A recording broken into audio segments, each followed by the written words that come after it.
प्राचीन काल में जब ज्ञान की रोशनी फैलाने के लिए गौतम बुद्ध ने संसार का भ्रमण किया, तब उन्होंने लोगों को नैतिकता, करुणा और सहनशीलता का पाठ पढ़ाया। उनकी शिक्षाएं आज भी उतनी ही प्रासंगिक हैं जितनी तब थी। यह कहानी एक ऐसे व्यक्ति की है जिसने अपनी गलतियों से सीखा और बुद्ध की शिक्षा से अपने जीवन को बदल डाला। बुद्ध के समय का एक छोटा सा गांव था जिसे श्रावस्ती कहते थे। इस गांव में एक धनवान व्यापारी रहता था जिसका नाम सुरेश था।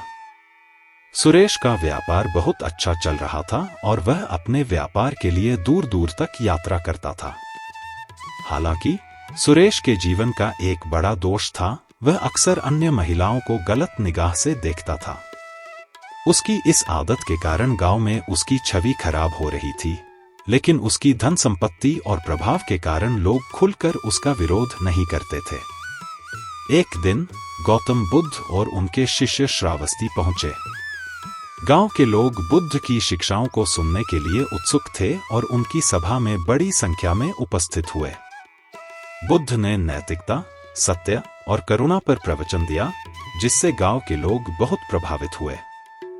सुरेश ने भी बुद्ध के प्रवचन सुने, लेकिन उसने उन्हें अपने जीवन में अपनाने की कोशिश नहीं की। गांव में एक विधवा महिला थी जिसका नाम रमा था। रमा की एक सुंदर बेटी थी जिसका नाम मीरा था।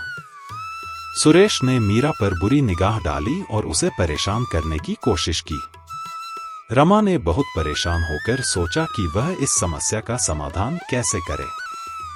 एक दिन उसने साहस बटोरकर गौतम बुद्ध से मिलने का निर्णय लिया। रमा ने बुद्ध से मिलकर अपनी समस्या बताई और उनसे मदद की गुहार लगाई। बुद्ध ने धैर्यपूर्वक रमा की बात सुनी और फिर बोले, रमा, मैं तुम्हारी समस्या का समाधान जरूर करूंगा। तुम धैर्य रखो और इस सभा में उपस्थित रहो। अगले दिन बुद्ध ने फिर से प्रवचन देना शुरू किया। इस बार उन्होंने विशेष रूप से उन लोगों को संबोधित किया जो दूसरों की महिलाओं को गलत निगाह से देखते थे। उन्होंने कहा, जो मर्द किसी और की बेटी या बीवी को गलत निगाह से देखता है, वह न केवल उस महिला का अपमान करता है, बल्कि अपनी आत्मा का भी अपमान करता है। एक सच्चे इंसान को अपने मन और विचारों पर नियंत्रण रखना चाहिए।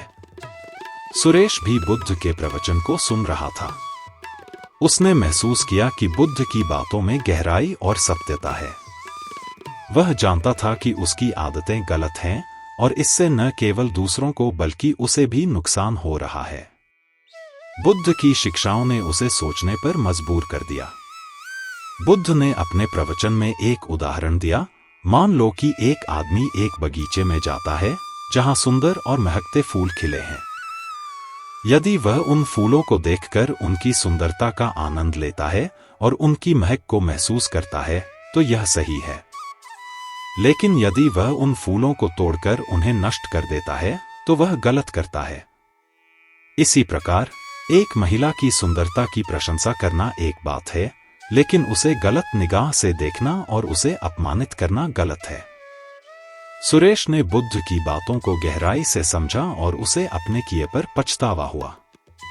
उसने सोचा कि उसे अपनी गलतियों को सुधारना चाहिए और एक बेहतर इंसान बनना चाहिए। उसने बुद्ध के पास जाकर अपने गलत कामों के लिए माफी मांगी और उनसे मार्गदर्शन की प्रार्थना की। बुद्ध ने सुरेश को समझाया कि उसे अपनी आदतों को बदलने के लिए आत्मावलोकन और ध्यान का अभ्यास करना चाहिए। उन्होंने कहा, सुरेश, तुम्हें अपने मन और विचारों को शुद्ध करने की आवश्यकता है। ध्यान और आत्मावलोकन के माध्यम से तुम अपने मन को नियंत्रित कर सकते हो और अपनी गलतियों को सुधार सकते हो। सुरेश ने बुद्ध के मार्गदर्शन का पालन करना शुरू किया।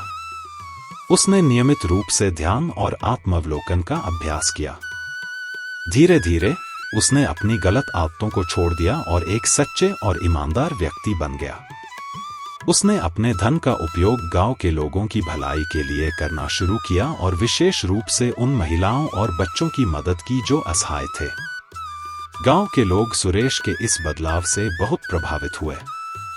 उन्होंने देखा कि सुरेश अब एक बेहतर इंसान बन गया है और उन्होंने उसे सम्मान की दृष्टि से देखना शुरू किया। रमा और उसकी बेटी मीरा को भी सुरेश से अब कोई खतरा नहीं था और वे भी सुरेश के इस परिवर्तन से खुश थी। बुद्ध ने सुरेश के इस परिवर्तन को देखकर संतुष्टि महसूस की। उन्होंने सुरेश को आशीर्वाद दिया और कहा, सुरेश, तुमने यह साबित कर दिया कि किसी भी व्यक्ति में बदलाव लाना संभव है यदि वह अपने अंदर झांककर अपनी कमजोरियों को पहचान ले और उन्हें सुधारने का प्रयास करे। गौतम बुद्ध की इस कहानी से हमें यह शिक्षा मिलती है कि अपनी कमजोरियों को पहचानना और उन्हें सुधारना एक सच्चे इंसान की पहचान है। गलत निगाह से किसी को देखना न केवल उनके लिए बल्कि अपने लिए भी हानिकारक होता है। बुद्ध की शिक्षाएं हमें आत्मावलोकन, ध्यान और नैतिकता का महत्व सिखाती हैं, जिससे हम अपने जीवन को शुद्ध और सार्थक बना सकते हैं। इस कहानी से प्रेरणा लेकर हमें यह प्रयास करना चाहिए कि हम अपने अंदर झांकें, अपनी कमजोरियों को पहचानें और उन्हें सुधारने का प्रयास करें। यही सच्चे आत्मविकास का मार्ग है और यही बुद्ध की शिक्षाओं का सार है।